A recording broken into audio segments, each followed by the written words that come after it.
Hello student, यहाँ पर स्वागत है आपका YouTube channel Sharma study point में। और इस वीडियो में यहाँ पर बताएंगे आपके लिए सीटेट के मैथमेटिक्स क्वेश्चन। यहाँ पर पेडागोगी है, तो पूरी यहाँ पर पेडागोगी आपके लिए समझाएंगे। यहाँ पर देखिए क्वेश्चन को समझाएंगे। पहला क्वेश्चन आपका है, प्राथमिक स्तर पर गणित पढ़ाने के लिए निम्न में से कौन सा पहलू अत्यंत महत्वपूर्ण है। तो यहाँ पर देखिए एक ही आपके लिए उत्तर दिया गया है, केवल एक उत्तर आपको सटीक यहाँ पर आंसर दिया गया है। गणित को बच्चों के जीवन के अनुभवों का भाग बनाना चाहिए। देखिए यहाँ पर जो दैनिक जीवन में बच्चे जो यूज करते हैं, जो प्रयोग करते हैं चीज़ों को खरीदने में, बेचने में, उन चीज़ों को आपको उसके जीवन में समझाना पड़ेगा। दैनिक जीवन के प्रयोग ज़्यादातर प्राथमिक स्तर पर कराने चाहिए मैथ में, ठीक है ना। तो यहाँ पर दूसरा प्रश्न है आपके लिए, देख लीजिए यहाँ पर दूसरा प्रश्न क्या है। दूसरा प्रश्न है, मूल्यांकन का प्राथमिक उद्देश्य होना चाहिए। यानी जो आप एवेलुएशन करते हो, आप कॉपी चेक करते हो, जो भी कॉपी चेक करते हो आप, तो यहाँ पर आपके लिए मूल्यांकन के लिए क्या होना चाहिए, संबंधित अवधारणाओं के बारे में बच्चों की स्पष्टता आधार को समझना। यानी जो भी क्वेश्चन यहाँ पर बच्चे ने किया है उसको यहाँ पर समझेंगे कि क्वेश्चन सही है या गलत है, कि बच्चा क्या क्या लिख रहा है, क्या समझ रहा है, उसके आधार पर आपको प्राथमिक मूल्यांकन करना चाहिए। तो यहाँ पर प्रश्न नंबर 3 है। प्रश्न नंबर 3 देख लेंगे। यहाँ पर लिखा है मूल्यांकन। तो मूल्यांकन क्या प्रक्रिया है, शिक्षण प्रक्रिया का एक हिस्सा होना चाहिए मूल्यांकन। क्यों? क्योंकि बिना मूल्यांकन करे बच्चे को आप नहीं समझ सकते। तो इसलिए बच्चे को समझने के लिए यहाँ पर मूल्यांकन के लिए आपको आवश्यक है, यहाँ पर बहुत ही ज़रूरी है। तो मूल्यांकन यहाँ पर बहुत ज़रूरी है आपके लिए, तो इसलिए मूल्यांकन आपको करना पड़ेगा, ठीक है ना। तो यहाँ पर अगला क्वेश्चन समझ लेते हैं आप। देखिए अगला क्वेश्चन यहाँ पर है, क्वेश्चन नंबर 4 है, इसको समझ लेते हैं। प्राथमिक कक्षाओं में बच्चे गणित में क्या सीखते हैं, इसका आकलन इस प्रकार नहीं होना चाहिए। किस प्रकार नहीं होना चाहिए? देखिए यहाँ पर उत्तर है आपके लिए, गणित की समस्या का जवाब देने में। यानी उत्तर यहाँ पर आपके लिए निगेटिव पूछा गया तो निगेटिव ही आंसर होगा कि गणित की समस्या का जवाब देने में यहाँ पर जो है इसका ऑप्शन हो जाएगा, ठीक है ना। इसका अगला क्वेश्चन है, अगला क्वेश्चन समझ लेते हैं। प्राथमिक कक्षाओं में बच्चे गणित में क्या सीखते हैं, इसके आकलन का ध्यान किस प्रकार नहीं होना चाहिए। तो गणित की समस्याओं को जवाब देने में यहाँ पर सटीकता जो है करनी चाहिए, तो इसका ऑप्शन ये हो जाएगा, ठीक है ना। तो इस तरीके से समझ सकते हैं यहाँ पर। अगला नेक्स्ट वन क्वेश्चन है छठा। तो यहाँ पर लिखा हुआ है, पाइथागोरस प्रमेय को सिखाने के लिए एक शिक्षक ने एक सीट वितरित की है जिस पर समकोण वाले 4 त्रिभुजों को खींचा गया था। शिक्षण में किस विधि का प्रयोग किया गया है? तो इसके लिए यहाँ पर आंसर आपको अगले में मिलेगा। तो यहाँ पर देखिए, यहाँ पर ये है कौन सी विधि होगी, तो आपके लिए बता दें, यहाँ पर वो विधि होगी आगमन विधि। क्या होगी? आगमन विधि, ठीक है ना। इसके लिए आपको आगमन विधि है। इसके बाद क्वेश्चन नंबर 7 है, निम्नलिखित में, क्योंकि यहाँ पर 2 विधियाँ होती हैं, आप पीछे वाले क्वेश्चन में देखेंगे आगमन विधि यहाँ पर, ठीक है। इस तरीके से एक निगमन विधि होती है, तो यहाँ पर वो 2 विधियाँ यूज होती हैं। तो निम्नलिखित में से अगला क्वेश्चन, निम्नलिखित में से कौन सा एक उपयुक्त प्रारंभिक आकलन कार्य नहीं है? आकलन कार्य नहीं है जो छात्रों की रैंकिंग करना, जो रैंकिंग होती है रैंक 1 रैंक 2 बच्चों की आती है, पहला रैंक पर फिर दूसरा रैंक पर, इस तरीके से बच्चों की जो रैंक आती है उसमें छात्रों की रैंकिंग होना अनिवार्य नहीं है। यानी ये चीज़ जो है कहीं ना कहीं निगेटिव वर्ड की तरफ जाती है। इसके बाद क्वेश्चन नंबर 8 है। क्वेश्चन नंबर 8 है, यदि एक शिक्षार्थी को संख्याओं और परिकलन में समस्या हो रही है, संख्याओं को पढ़ने में समस्या हो रही है, तो उसमें असमर्थता हो सकती है जिसका नाम है। देखिए अगर यहाँ पर गणित से संबंधित कोई भी समस्या हो रही है बच्चे के लिए, तो आपके लिए गणितीय अक्षमता होगी, यानी इसको डिसकैलकुलिया कहा जाता है, ठीक है ना। डिसकैलकुलिया यहाँ पर कहा जाता है। तो इस तरीके से यहाँ पर समझ सकते हैं। अगला क्वेश्चन आपके लिए है यहाँ पर, सीखने के लिए मूल्यांकन निम्नलिखित को ध्यान में रखता है। किसको रखता है? छात्रों की गलतियों को। छात्रों की गलतियों को यहाँ पर उत्तर हो जाएगा आपके लिए, छात्रों की गलतियों को मूल्यांकन में यहाँ पर ध्यान रखता है। इसके बाद क्वेश्चन नंबर 10 है। क्वेश्चन नंबर 10 को समझ लेते हैं। गणित मात्रा और स्थान का विज्ञान है जिससे मस्तिष्क में तर्क करने की आदत स्थापित हो जाती है। तो यहाँ पर उत्तर होगा आपके लिए, गणित जो है वो तार्किक है, यानी लॉजिकल है, ठीक है ना। इसका आंसर सटीक यही होगा, गणित तार्किक है। क्वेश्चन नंबर 11 यहाँ पर देख लेते हैं। क्वेश्चन नंबर 11 क्या है?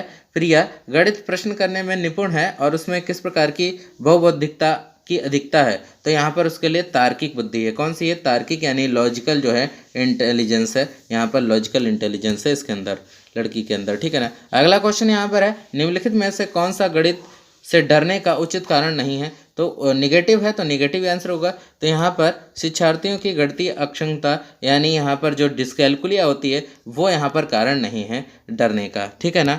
तो अगला क्वेश्चन यहाँ पर पढ़ेंगे। देखिए अगला क्वेश्चन क्या है यहाँ पर, क्वेश्चन नंबर 13 है। आपकी स्क्रीन पर देख सकते हैं आप। क्वेश्चन नंबर 13 क्या है, सर्वाधिक प्रभावशाली शिक्षण सामग्री है। तो यहाँ पर प्रत्यक्ष अनुभव है। जो आपके लिए यहाँ पर तुरंत अनुभव मिलेगा वो प्रत्यक्ष अनुभव कहलाता है। जो सामने होता है वही आपके लिए सबसे प्रभावशाली होगा। अगला यहाँ पर क्वेश्चन है, देखिए ध्यान से। अगला क्वेश्चन है, निम्नलिखित में से कौन सा आधारभूत संख्यात्मक कौशल को बढ़ाने के लिए सुझाई गई रणनीति है। रणनीति माने यहाँ पर योजना है। तो यहाँ पर उत्तर होगा संख्यात्मक समस्याओं का उपयोग। यानी जितने ज़्यादा संख्यात्मक समस्याओं का यहाँ पर करेंगे उसी तरीके से यहाँ पर ज़्यादा से ज़्यादा आपको ज्ञान मिलेगा। इसके बाद दूसरा है क्वेश्चन नंबर 15 है। क्वेश्चन नंबर 15 क्या है, अंकगणित की 4 मूलभूत संक्रियाएं होती हैं। तो ये कई बार क्वेश्चन पूछा गया है, अंकगणित की 4 मूलभूत संक्रियाएं। तो यहाँ पर देखिए, यहाँ पर योग होता है, व्यकलन, व्यकलन मतलब घटाना, क्या होता है घटाना। तो यहाँ पर हो जाएगा गुणा और भाग। तो ये 4 प्रक्रियाएं होती हैं जो कि यहाँ पर कई बार क्वेश्चन ये पूछा जाता है। अगला क्वेश्चन है यहाँ पर देखिए, यहाँ पर क्वेश्चन है ह्यूरिस्टिक शब्द का अर्थ क्या होता है। तो ह्यूरिस्टिक शब्द का अर्थ कई बार पूछा गया है। तो यहाँ पर इसका मतलब होता है खोज करना। क्या होता है, खोज करना।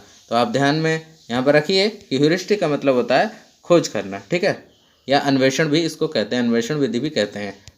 गणित में रचनात्मक सोच का एक महत्वपूर्ण संकेतक है, यानी सिग्निफिकेंस है, तो है समस्या को प्रस्तुत करना। समस्या को किस तरीके से आप प्रस्तुत कर रहे हैं वही एक महत्वपूर्ण संकेतक है इसके लिए। प्रश्न नंबर 18 प्रश्न नंबर है, इस किसमें संख्या 3 का प्रयोग क्रम सूचक भाव में हुआ है।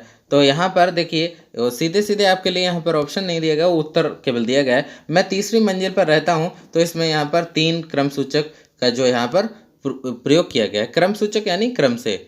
तो यहाँ पर क्वेश्चन नंबर 19 है, देख सकते हैं शुद्ध कथन कौन सा होगा। तो यहाँ पर हालांकि आपके लिए उत्तर दिया गया सीधे सीधे, आप समझ लेंगे, लेकिन समझ को बेहतर करने के लिए ऋणात्मक संख्याओं की संख्या का परिचय प्राथमिक देना चाहिए। यानी जो है प्राथमिक स्तर पर अगर बात करें बच्चों के लिए, तो हमें सबसे पहले समझ को बेहतर तरीके से समझना चाहिए, संख्याओं के बारे में समझना चाहिए।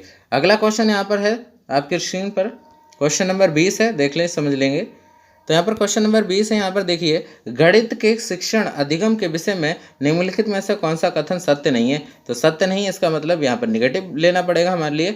तो गणित के शिक्षण में अधिगम के विषय में निम्नलिखित में से क्या कथन सत्य नहीं है। तो गणितीय ज्ञान की रचना में संस्कृति और संदर्भों की कोई भूमिका नहीं होती है, यानी संस्कृति की और संदर्भों की कोई भूमिका गणित में नहीं होती है। इसके बाद नेक्स्ट वन क्वेश्चन है, क्या क्वेश्चन है देखिए, पढ़ लेते हैं। प्राथमिक स्तर पर गणित पढ़ाने के लिए निम्नलिखित में से कौन सा पहलू अत्यंत महत्वपूर्ण है। तो यहाँ पर यह महत्वपूर्ण जो है आपके लिए क्या है, गणित को बच्चों के जीवन के अनुभवों का भाग बनाना चाहिए। यानी बहुत इंपॉर्टेंट क्वेश्चन है, गणित जो है दैनिक जीवन में प्रयोग करने के लिए प्राथमिक स्तर पर सिखाई जानी चाहिए। तो यहाँ पर अगला क्वेश्चन है, गणित की प्रकृति के विषय में कौन सा कथन सत्य नहीं है। तो यहाँ पर कौन सा कथन सत्य नहीं है, नेगेटिव के लिए नेगेटिव आंसर जाता है। प्राथमिक स्तर पर गणित प्रत्यक्ष है और कल्पना की आवश्यकता नहीं होती है। इसके बाद है यहाँ पर देखिए, खोज विधि का प्रतिपादन किसने किया। ये वेरी इंपॉर्टेंट क्वेश्चन है, यहाँ पर इसको वेरी इंपॉर्टेंट मान लेना है यहाँ पर।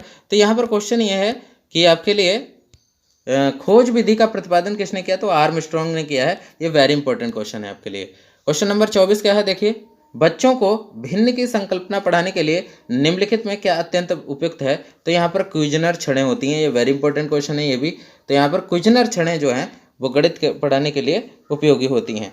क्वेश्चन नंबर 25 है, यहाँ पर देख लेंगे। यहाँ पर 25 क्वेश्चन है। 25वां क्वेश्चन है कि निगमन विधि जो होती है वो किस में प्रयोग की जाती है। सूत्र का प्रयोग करके निगमन विधि को प्रयोग किया जाता है मैथ में, ठीक है। यहाँ पर प्राथमिक कक्षाओं में बच्चे के गणित में क्या सिखाते हैं, इसके आकलन के लिए किस प्रकार नहीं होना चाहिए। तो यहाँ पर सीधा सीधा यहाँ पर उत्तर दिया गया है, क्या दिया गया है कि गणित के जवाब की समस्याओं को जो है यहाँ पर सॉल्व करना चाहिए। तो यहाँ पर सटीकता जो है वो गणित में होती है, जवाब देने में, समस्याओं को समझने में। तो इसका निगेटिव का आंसर निगेटिव जाएगा, क्योंकि क्या आकलन पर ध्यान नहीं देना चाहिए। तो यहाँ पर इस पर समस्याओं पर ध्यान नहीं देना चाहिए। तो इस तरीके से यहाँ पर हो गए। अगला क्वेश्चन पढ़ेंगे। अगला क्वेश्चन क्या है हमारे पास, 27 क्वेश्चन है, ध्यान से देखेंगे। तो ज्यामितीय निरूपण जो पूरे और उसके अंश के बीच संबंध दिखाता है, तो ये पाई चार्ट होता है। पाई चार्ट में क्या है, इस तरीके से गोला बनता है, अलग अलग परसेंटेज में बांट दिया जाता है, तो वो पाई चार्ट कहलाता है, ठीक है ना। प्राथमिक अवस्थाओं में गणित में रचनात्मक मूल्यांकन में अंतर्निहितता होती है। तो किसकी होती है यहाँ पर, ये होती है अधिगम में असंगति को और शिक्षण में कमियों को पहचानना। यानी शिक्षण में जो भी आप बच्चा सीख रहा है यहाँ पर, उसमें जो है शिक्षण से कमियों को पहचानना, ये आपके लिए असंगति, अधिगम में असंगति होती है, अंतर्निहित होती है, ठीक है। तो अगला क्वेश्चन नंबर है यहाँ पर देख लेते हैं 29। गणित में निदानात्मक परीक्षण का उद्देश्य क्या है? निदानात्मक यानी इसको इंग्लिश में डायग्नोस्टिक कहते हैं। डायग्नोस्टिक यानी निदान निकालना, उसको कहीं ना कहीं समझाना। तो इसके लिए यहाँ पर बच्चों की समझ में निहित रिक्तियों को जानना, यानी उनके अंदर क्या रिक्तियाँ हैं उनको यहाँ पर जान पाएंगे आप, तभी उसका सोल्यूशन निकाल सकते हैं, उसके लिए हल कर सकते हैं। ठीक है ना, उसकी समस्या को हल कर सकते हैं बच्चे की। उपचारात्मक शिक्षण की प्रक्रिया कब तक चलती रहनी चाहिए? तो उपचारात्मक क्रिया जो जो क्रिया है वो चलती रहनी थी कब तक? जब तक छात्रों का पिछड़ापन दूर ना हो जाए। जब तक बच्चा पिछड़ापन का मतलब जो पीछे है, बहुत ज़्यादा पढ़ नहीं पा रहा है, वो पिछड़ेपन को आप दूर करें तो बच्चे की वहाँ तक उपचारात्मक शिक्षा करनी चाहिए, यानी उसके लिए रेमेडियल टीचिंग करानी चाहिए। ठीक है ना। तो इस तरीके से यहाँ पर इस वीडियो में आपके लिए 30 प्रश्न पूरे हुए। तो सब समझ गए होंगे आप। Thank you for watching this video.